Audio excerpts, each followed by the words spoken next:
नागरघाट ओंकारेश्वर। समोर ओंकारेश्वरांचं मंदिर, ओंकारेश्वर ज्योतिर्लिंग नागरघाट। या ठिकाणी नर्मदा स्नान होते आणि नर्मदा स्नान झाल्यानंतर ओंकारेश्वर मुमलेश्वराचं दर्शन होतं। ओंकारेश्वर मुमलेश्वर दर्शन नागरघाट। हा नागरघाट आहे। नर्मदा स्नान करायचं असेल त्या नागरघाटवर येत चला।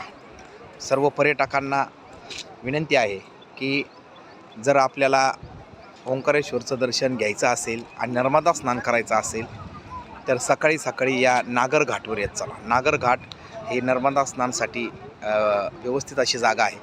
या ठिकाणून नर्मदा स्नान झाल्यानंतर भाविक ओंकारेश्वर किंवा मुमलेश्वराच्या दर्शनाला जातात। नागरघाट ओंकारेश्वर।